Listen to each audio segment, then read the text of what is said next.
The Threxian Empire had explored thousands of planets across the spiral arms of the galaxy, but nothing prepared them for what their scanners picked up on the outer rim: a planet that should not exist. A planet labeled as a Class 15 Deathworld, the highest danger classification in the galactic registry, a world where gravity was erratic. Storms tore through the surface without warning. The oceans boiled with acid, and the air shimmered with radiation spikes that could fry most life forms in seconds. This world had no name, only a numerical code and a clear warning: do not approach. But someone had approached, someone had survived, and someone had built something right in the middle of that hell. The initial scans revealed odd readings: structured energy grids, underground heat signatures, artificial in nature. Threxian Command dismissed it as malfunction until a secondary probe zoomed in and found unmistakable shapes: towers, domes, landing pads, all clearly manufactured. The word human came up in a whispered tone in the command room, followed by silence. The Threxians considered themselves superior scholars, warriors, architects of peace and logic, and yet the one species they could never predict were the humans. They were chaotic, emotional, stubborn, and worst of all, they adapted where others perished. The order came quickly: send a science team. Observe, collect samples, make contact if possible. The chosen team, led by a cautious but curious captain named Drellis, descended in a reinforced lander equipped with atmospheric shields, hazard suits, and robotic sentries. The lander broke through swirling clouds of ash. Lightning danced like angry serpents, and the ground below looked cracked and bleeding. Yet somehow, between the veins of lava and sharp cliff formations, there was life: green, glowing life crops, fields, fences, even a windmill turning in the toxic breeze. And beside it stood a figure, waving calmly, without protection, without fear. The lander touched down with a hard thud, and the doors opened slowly. Every Threxian inside expected immediate death, or at least intense discomfort. But the air was breathable, the heat tolerable, and the figure now approaching smiled like this was just another sunny morning. "Welcome to Ashome," the man said, his voice clear, his skin sunburned, his shirt stained with soot and fire marks, but his eyes calm. Drella stepped forward, her scanners beeping in confusion. "Are you human?" she asked. The man chuckled. "Last time I checked. Name is Daniel, been here all my life." He looked up at the clouds as if they were old friends. "Storms coming soon, you better get inside before the sky decides to bite." Confused and cautious, the team followed him past solar panels, shaped like alien wings, through a gate made from bones of some massive beast, and into a large domed structure made of stone and metal. It was warm inside, but not deadly warm. The walls were layered with cooling gel and old tech, blinking faintly from human origin.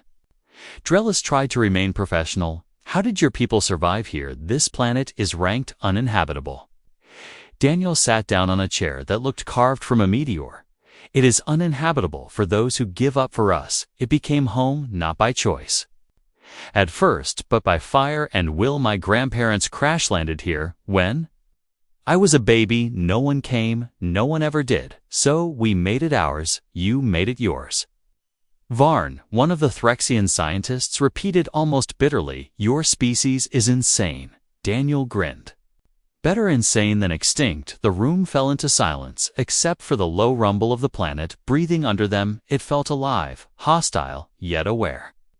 Drellis noted the presence of children outside playing near lava flows, hopping between stone platforms as if it were normal life. Her chest tightened at the sight. "Your colony is exposed," she said. "Any of a dozen things here could kill you in minutes." Daniel looked at her eyes, hard and old. "We do not fear the planet. We respect it. We live with it, not against it." Outside, thunder cracked and the wind howled sharp as blades. One of the scientists began to panic, her suit heating up rapidly and her vitals spiking. Daniel moved without hesitation, picked her up, and carried her to a chamber deeper inside, where mist sprayed and sensors cooled her down. "She'll be fine," he said calmly. "Third time this week. Someone new faints." They always do, but they all learn soon enough. The team watched him, and something shifted inside them, admiration. Maybe or shock, or the first crack in their understanding of what humans truly were. Not just survivors, not just explorers, they were settlers of the impossible. They did not flee from pain. They grew roots in it and called it home. Drellis looked out. The thick glass window as acid rain began to fall sizzling on the stone paths, and the children simply took cover under a tarp and continued laughing. She whispered to herself. They should not be here, and yet they are, and somehow they are stronger than us, and for the first time she began to wonder if the Deathworld was dangerous because of the planet, or because of the people who chose to stay and master it without asking permission, without backup, without fear. This was not a colony, it was a challenge answered, and the galaxy would soon feel what that truly meant. The storm outside raged like a living beast, slashing the sky with purple lightning and shaking the ground with growls of thunder. But inside the dome, all was calm. The walls did not tremble, the power did not flicker, and Daniel moved through the space as if he were walking through a quiet park. The Threxians sat stiffly in their seats, eyes wide, trying to make sense of what they were seeing. Varn stared at the walls, at the strange mix of human tech and salvaged alien metals, at the children still laughing in the shelter nearby, at the glowing mushrooms growing along the support beams. Pulsing with a soft green light, Daniel handed out mugs of steaming liquid. That smelled like mint and cold. Drink up, he said. It clears the lungs and eases the heat. We call it burn root tea, made it from a plant that only grows near the acid springs. Drellis hesitated, then took a sip and blinked as the warmth filled her throat and cooled her chest. You built all this, she asked slowly. You made a society on the most dangerous planet we have ever catalogued. Daniel nodded, and his eyes drifted to a photo nailed to the wall, a cracked image of two people standing in storm gear, holding a child. That child was him. They taught us how to work with the world, not fight it. The soil is violent, but it grows strong food. If you know how to feed it, the winds are wild, but you can trap them and use their rage. The animals here are dangerous, but some can be trained. If you show them you are not prey, you adapted faster than any known species. Varn said sharply, almost accusingly. Daniel met his gaze. No, we suffered longer than any species ever should have, and we learned because we had no other choice. Behind him, a young girl entered, carrying a metal box. She opened it to reveal chunks of what looked like crystal and bone. Daniel smiled and took one of the chunks, handing it to Drellis. This is stone marrow from deep below the magma shelf. It stores heat like a battery. We use it for power. The girl smiled proudly and said, I mined that myself yesterday. Drellis looked down at her, then back at Daniel. She is what, 8-10? The girl puffed up her chest. I am 12 and I can ride a flame beast better than my brother's. Laughter echoed in the dome, even from some of the Threxians, who found themselves disarmed by the innocence and pride. Varn, however, was not laughing. He had opened his scanner and was tapping through data. There is evidence of other species here, old wreckage, possible alien materials. Daniel's face changed slightly, his jaw tightening. There have been others, he said quietly. Most of them did not stay long. Some tried to take what we built. Some tried to burn it. Others just vanished into the storms. But we do not seek fights. We only defend what is ours. Defend from what? Drellis asked softly. Daniel turned to a panel on the wall and tapped it. It lit up with images of crashed ships, broken drones, and scattered armor pieces. He swiped again, and a map appeared, showing a wide perimeter around the settlement marked with strange symbols. We learned to build warning signals and decoys. We learned to mimic the roar of the planet to scare away those who thought us weak, and we learned that being forgotten by the galaxy was a gift because it made us strong from within. One of the Threxians, a young scientist named Kel, stood and asked, why not call for help? Why not leave? Daniel looked at her, and his voice was gentle. Because this is home now. We are not waiting for rescue. We are building a future not for the galaxy, but for us. We are not trapped here. We belong here, and when you belong somewhere, you do not run from hardship. You rise through it. Outside, the storm began to ease the clouds, thinning, the light returning, and in the glow of dawn, the settlement shimmered like a jewel wrapped in fire. The gates opened, and more humans emerged, stretching, breathing in the hot ash filled air like it was fresh spring wind. Relis stepped outside, with Daniel watching as workers returned to their stations, as children ran to the lava pools with nets, as animals with armor like obsidian wolves prowled the hills, but did not attack. The man beside her stood tall with quiet strength. This place should have killed us, he said, but we learned to listen to its pain, and in doing so, we found our purpose.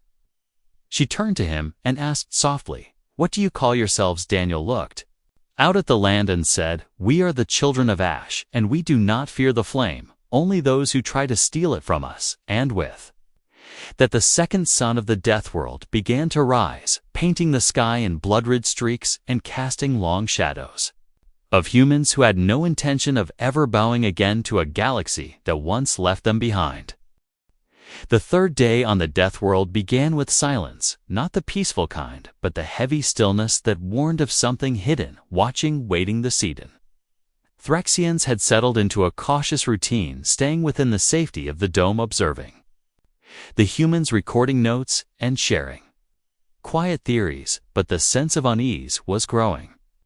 Varn could not sleep. His mind circled one thought again and again. The humans were too calm, too organized, too adapted. This was more than survival. This was transformation, and he needed to understand how it happened so fast and why it was hidden from the galaxy he approached.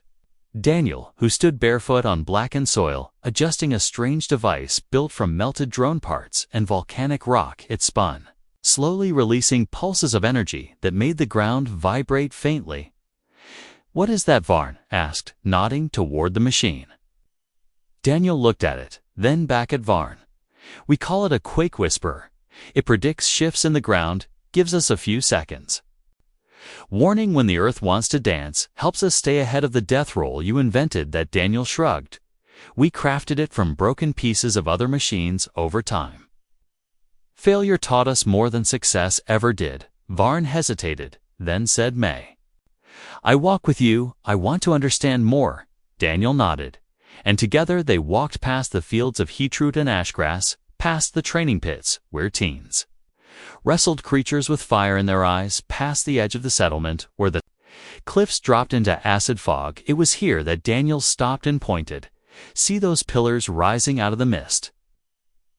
Varn adjusted his visor and saw dark structures rising like bones from the deep. "Those are remnants of the first colony," Daniel said. "The one that died when our ship crashed years before my time. But the ruins remain. We learned from their mistakes. We buried their dead and built beside their bones, not over them." Varn was silent, then asked, "What really happened here?" Daniel, his eyes narrowed. "You do not speak like the others, Varn." His voice low. "You suspect us of something." Varn did not deny it. "The truth is, the data we collected does not match what the records say. Your presence here, your growth, your systems, all point to technology and knowledge beyond what was last known for stranded human colonies. There are readings beneath the surface, signs of energy deep. Artificial signals too refined to be recent." Daniel looked at him for a long moment, then said, "Come, I will show you." "But you do not share what you see, not until you understand." They returned to the dome and entered a sealed chamber hidden beneath layers of shielding. Daniel keyed a sequence into the wall, and a hidden platform slid open, revealing stairs spiraling into darkness. Varn followed without hesitation, his scanner buzzing as they descended below the crust through walls of reinforced obsidian until they reached a massive cavern. It stretched beyond sight, glowing with embedded crystals and humming with power. "This is the heart of Ashome," Daniel said. "And it did not begin with us." Scattered across the chamber were ancient machines, buried parts of ships, alien markings, and wreckage from at least 4 different species, including Threxian. Varn moved closer, scanning everything, his hands trembling. "Some of these parts are centuries old."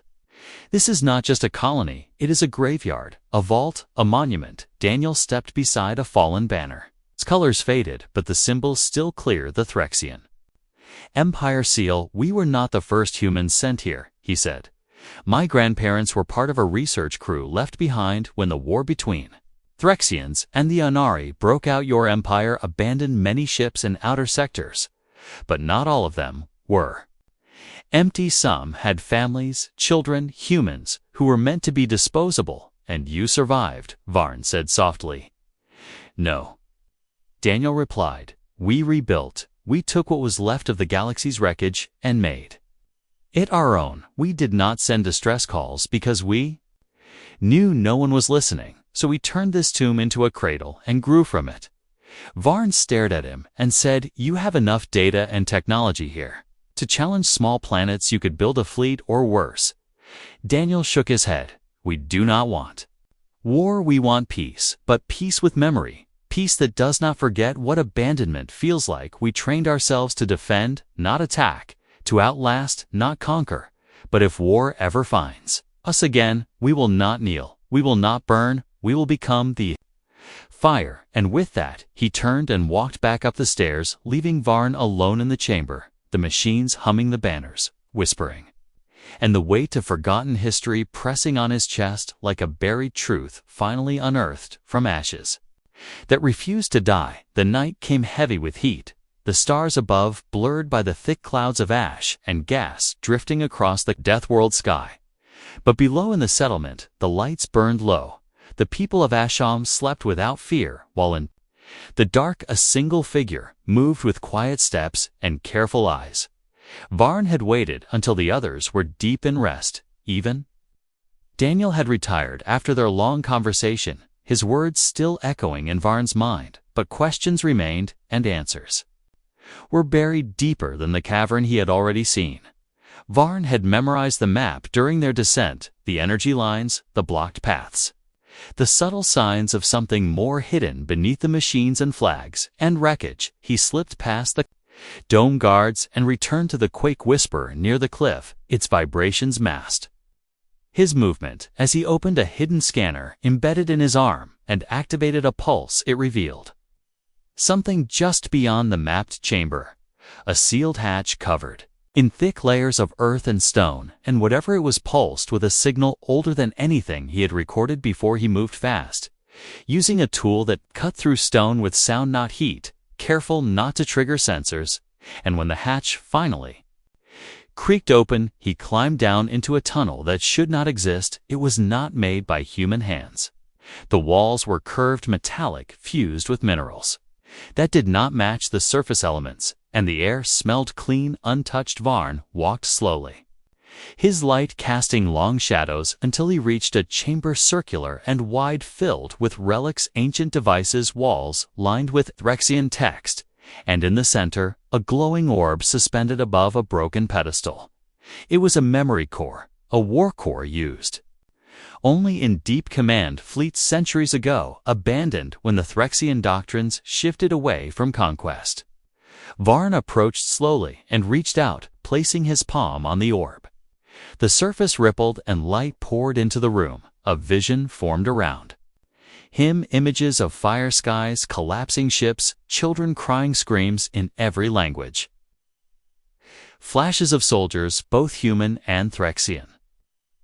And then silence, followed by the image of a woman holding a child standing on black stone as the storms circled above her. She stared at the sky, her eyes hard, her voice calm.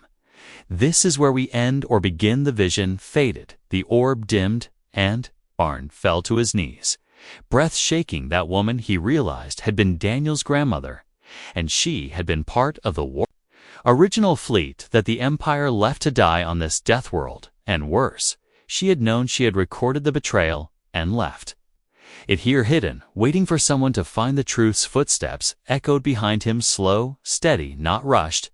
Varn turned and found Daniel standing there holding a small blade, not raised, just visible. "You should not be here, Daniel," said his voice, quiet but firm. "I showed you enough. I trusted you." Varn stood slowly, the glow of the orb still flickering in his eyes. "You trusted Me with your version of the story, but this is history, this is war. This is proof that your people were betrayed and that my empire buried it. Daniel nodded once, that is true, and now you must choose. Varn stepped forward, his voice trembling. I did not know about this. I was not born when they left you. But if I take this data back, if I reveal the truth, maybe things can change.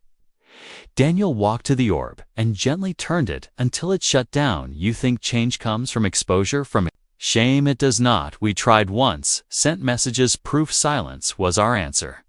So we stopped trying. We built instead, not to prove anything to the galaxy, but to live without it. You came here, Varn, not to help, but to inspect, to report, to judge, and now?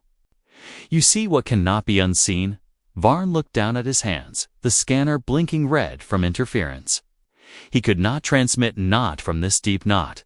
With Daniel standing there, Daniel stepped closer, his eyes sharp like firelight.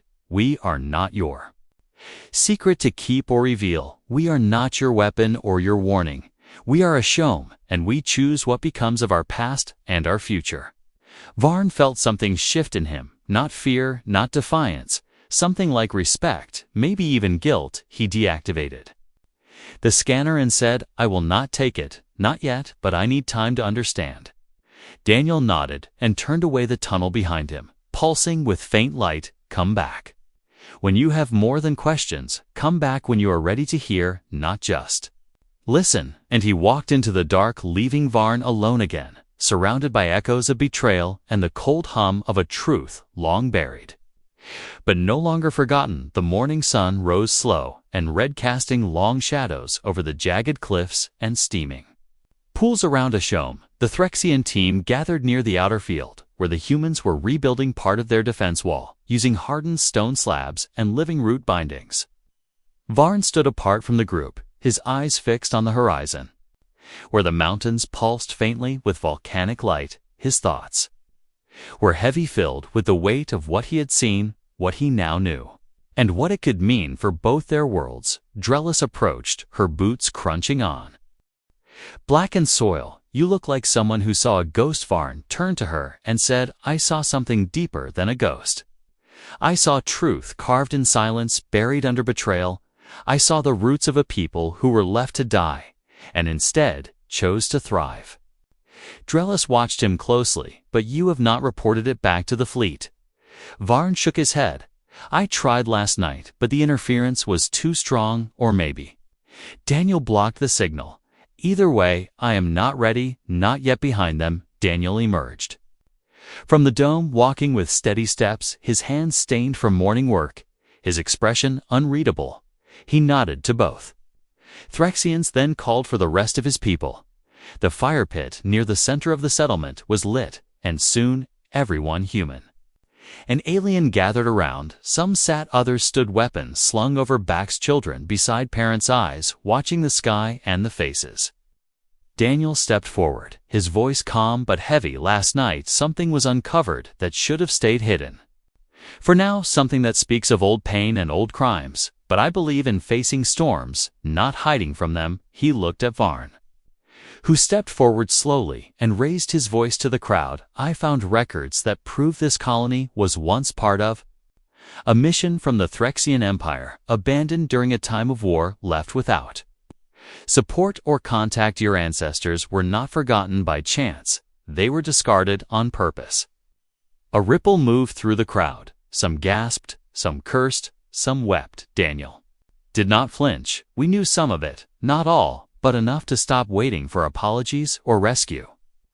Varn continued, this truth, it should be shared, it should be heard across the galaxy. It may help prevent such things from happening again. Daniel asked. And what then? What will your empire do? Apologize? Send aid? Send more ships? More scientists? More flags to place over the ashes of our dead? Or will they do what empires always do? Rewrite it. Make it cleaner, make it theirs. Again, silence fell hard and thick until a young Threxian stepped forward. His name was Kel, barely more than a student, his hands still shaking from his first week on the Deathworld. And yet his voice was clear. I do not want to be part of a silence that kills, or a lie that. Gross teeth, he knelt and placed his scanner on the ground. I will stay here if you let me. I will learn not as a spy or a guest, but as someone who wants to understand truly, and maybe one day return with better intentions. Others among the team looked at each other, uncertain, and then one by one, 3 more stepped forward, echoing Kel's words. Drellis last of all placed her chip into the fire and watched it melt. The humans watched all of this, without cheering, without smiling, only nodding. Quietly like this was not a victory, only a shift of breath before another storm, but high above, unseen by any of them. A Threxian warship watched in orbit, its silent cameras capturing every word, every image, and, within its command deck, a figure in gold armor turned to his advisors. The data was enough proof of tech salvage, proof of human adaptation, proof of a story too dangerous to spread. They had not expected survivors, let alone witnesses, prepare the plasma rods. The commander set a race. The colony before it becomes a symbol, a beacon for those who believe in resistance, and with a nod, the order was given: fire, in 1 rotation. The countdown began, and in the sky, the silence sharpened into the edge of war. But on the ground, Daniel felt something wrong. His eyes, lifting his breath, held the wind-shifted birds. Flew low. Animals began to howl. The ground trembled not from natural quakes, but from the touch of distant fire, and he knew the past had returned, not with words, but with flames. This time they would not kneel. This time they would rise as one and face the storm together. Not as victims, but as the legacy of survival, built from ash and fury, and a will that refused to break. The sky above Ashome darkened without warning. The clouds twisted as if pulled by unseen claws, and a strange low hum filled the air. It was not the song of the storms or the roar of the volcanoes. It was colder, sharper, artificial. Daniel stood at the center of the field, eyes locked on the horizon. His breath steady, his jaw set. The Threxians around him recognized that sound. To it was the activation tone of plasma rods.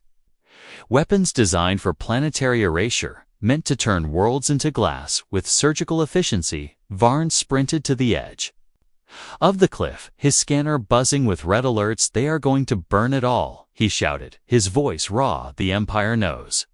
They know everything, and they chose fire. Drellis stared in horror. They mean to silence you again. Daniel stepped forward toward the center of the settlement, raised both arms, and shouted a word that shook the air. Emberfall. The humans moved instantly like flames. Catching wind alarms blared. Doors opened from beneath the ground, and hidden bunkers rose, covered in natural camouflage. Walls split open to reveal towers made of bone, steel, and volcanic crystal. Turrets charged with electric arcs, old and new technology. Fused together, beasts trained to fight howled from cages and ran to their handlers. Children were rushed into the set.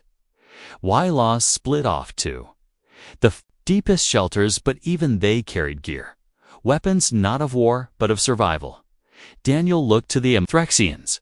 Your people made us forgettable, but we remembered everything. We studied your weapons, your tactics. We built defenses not to invade, but to protect. Varn swallowed hard. You cannot stop orbital rods.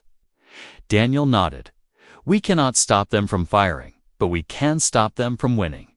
He tapped a stone on the ground, and a pulse shot upward through the air, a signal not of distress, but of defiance. The clouds parted, briefly revealing a ship hovering in low orbit, not Threxian, not fully human, its hull marked with symbols of Shome, patched with parts from dozens of fallen vessels. It had no name, only a purpose. As the rods began to descend, the ship moved its engines, roaring with unstable fury, a distraction, but also a weapon itself. The rods hit the outer rim of the colony, where decoys had been planted, fake buildings made to mimic real structures. They exploded in waves of molten light, but the core of Ashome remained untouched, shielded by energy barriers and layers of stone forged over decades.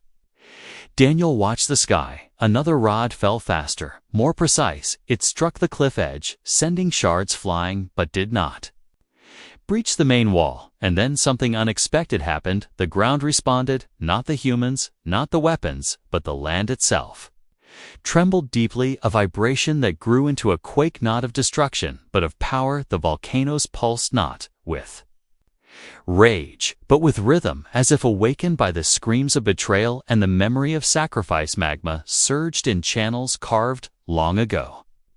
Redirected by human hands, guided by design, it flowed into trenches around the colony, heating turbines, triggering counterfields that bent the trajectory of incoming strikes. The very world was fighting back, not for mercy, but for its children.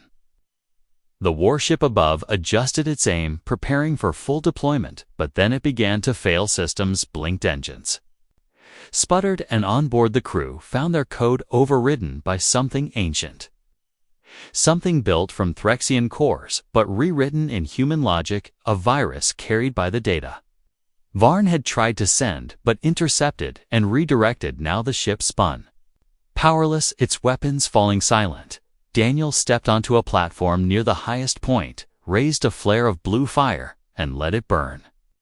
The wind carried the light across the sky, a signal not of surrender, but of survival. Below, the Threxians watched in awe, their understanding of humanity shattered not by violence, but by unity, by preparation, by a refusal to vanish again. The battle did not last long, but its echo would stretch far across the stars. The ship fell not in flames, but in surrender, landing with a hiss of steam near the outer cliffs, where humans quickly secured its core and salvaged its heart for memory, not revenge. And when silence returned to Ashome, it was not empty. It was full of breath, full of ash, and full of life, and once off like ash. And in that moment, Daniel spoke quietly to the gathered people. This is not the end of their attacks. It is only the first wave, but we are no longer lost, we are no longer hidden, we are Ashome, and now the galaxy knows we are not to be erased. We are to be remembered. And with that, he turned back to the heart of his world, ready to rebuild again and again if needed. Ready to stand on the edge of fire, not as a warning, but as a promise that humanity endures not through might, but through meaning. Forged in the Deathworld that failed to kill them, the battle was over, but the air still carried heat. The scent of molten metal and scorched stone lingered across the valley. The humans of Ashome moved with steady purpose, clearing debris, tending two wounded, recalibrating shields, and feeding beasts who had fought beside them. Not like pets, but like soldiers. Daniel stood at the edge of a crater, where one of the plasma rods had struck a decoy tower, his boots planted in ash, his eyes watching the sky. No new enemies approach. The stars above blinked quietly, as if pretending they had never watched. Varn approached slowly, his armor burned at the edges, his eyes wide. Not with fear, but with something deeper, something that had grown over the days spent walking alongside people who had no reason to be alive and every reason to keep fighting. They know now, he said quietly. The Empire, they know, they failed and still tried to erase you, and now they have lost. Daniel nodded. Once they will come again, maybe not soon, but one day they will send more ships, bigger ones, smarter ones. But we will not be here waiting to beg for mercy. We will be expanding, reaching others like us, building something no war can erase. Varn stepped closer. You could have destroyed that ship in orbit, but you didn't. Daniel's voice was calm. We are not conquerors, we defend. We show them we are still here. And we will always be here, and that is enough for now. Drellis joined them, standing tall, though the weight of her past command still bent her shoulders. You have changed something in us, in me. I thought this mission was observation, study, cataloging. Another forgotten ruin, but you are not ruins. You are a beginning. Daniel looked at her and said, then carry that truth with you. If you return to your people, tell them not to come with fire. Tell them to come with hands ready to build or not at all. The children ran through the fields, laughing again, though the sky had barely cleared. The beasts followed them, calm and alert, trained not to hunt but to protect. The elders stood around a central stone where names were carved in spirals. Names of Those who died in storms and hunger and silence, Daniel added a new name to the edge of the spiral, not from today, but from the past. The woman in the vision, his grandmother, the one who first chose to stay, who first believed that pain was not a prison. But a forge Varn walked to the edge of the settlement where his old comms module lay cracked by the quake. He picked it up, looked at the blinking red light, the Empire's signal, still trying to reach him, still asking for status. He held it for a long time, then crushed it beneath his heel. The humans nearby said nothing, but one of them handed him a tool, a symbol of choice, not forced, but earned. The next weeks were quiet, filled with rebuilding, planting, adding new defenses, but also reaching out. Daniel sent quiet signals into deep space, not to the Empire, but to the outer colonies, to those who had also been forgotten humans. Left in the dark corners of the galaxy, voices without echo, one by one responses, came faint, simple messages like, "We hear you," or "We remember." Ashome became more than a colony. It became a network, a whisper traveling through silence, igniting sparks in places long thought cold. Threxians, who stayed, became part of this effort, working side by side with the people they had once come to study, no longer observers, but builders, not enemies but allies. One evening, as the dual moons rose over the mountain edge, Daniel stood beside Varn on the high ridge, the wind cool. For once gentle, Varn asked him, "Do you ever regret staying?" Daniel answered, "Not once. Regret is for those who believe they missed something. I believe we found everything we needed here and made it more than survival. We made it home." Varn looked over the settlement, glowing with life. He asked, "What will you do if others try again?" Daniel smiled, a tired, strong smile. "We will not scream, we will not run. We will do what we always do. We will stand, and we will make them understand that humans do not fade. We rise." And as the wind passed through the fields and the flames flickered low, Ashome stood as proof that even on a world designed to kill, something greater had been born. Not in fire, but in choice, not in power, but in purpose. And across the stars the message echoed, not with pride, but with quiet certainty. They found a class 15. Deathworld, but humanity was already there, and humanity had already won the world of Ashome. No longer screamed, it breathed, it pulsed with a steady rhythm carved by hands that refused to break, and hearts that would not forget. The fires had cooled, the trenches repaired, and the scars left across the land became reminders, not of loss, but of what was overcome. Above the sky was clear, no ships, no threats, only the vastness of stars that once seemed so far and now felt just within reach. Daniel walked through the center of the settlement, past walls built from stone fused with memory, past children who now trained others, not in fear but in knowledge. He watched as the youngest among them planted new seeds in soil that once killed everything and now grew food, strong and stubborn, like those who dared to believe it could be done. Nearby, Varn helped reinforce a new communication post, not to call for help, but to connect with others who might be waiting in silence, just like Ashome once did his old armor. Now part of the structure melted and reshaped, a symbol that even what was meant to protect only one could become strength for many. Trelise stood beside a large difty stiff. Demi Stade stood beside a large stiff. Staples, live stage, a lovely stays. Long last claws, long-lasting color. Now part of the structure melted, and meliquating mise. Now part of the structure, mel sieve. May we see like stay lies.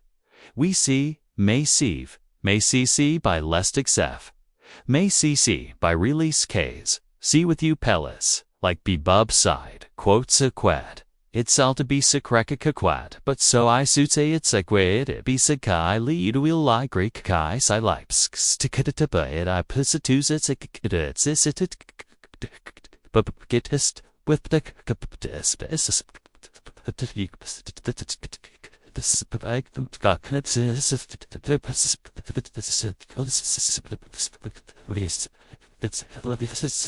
table, helping a group of humans map out new routes, new paths through the volcanic regions where other hidden colonies might still be trying to survive or waiting to be found. Her eyes no longer held the cold measure of a commander, they held purpose. The kind that comes when truth is heavier than pride, the beacon that once disguised their location now pulsed freely across sectors, not screaming, but whispering a single message. We are alive, we are strong, we are home one morning as the heat winds shifted and the mountain shadow stretched long. Daniel climbed the ridge alone. He carried no weapons, only a stone etched with the symbol of flame and a name that had been the first ever written on the spiral. He placed it on the highest point and let it sit untouched as the wind sang around him below. The settlement worked not with desperation, but with harmony. Machines whirred, animals patrolled, and people laughed the way survivors laugh when they finally know they are more than just lucky. They are worthy. Daniel looked to the horizon and felt no anger, no vengeance, only clarity. They had not built an army. They had built a future, and the galaxy could no longer ignore them, nor erase them, nor pity them. The sky belonged to no empire.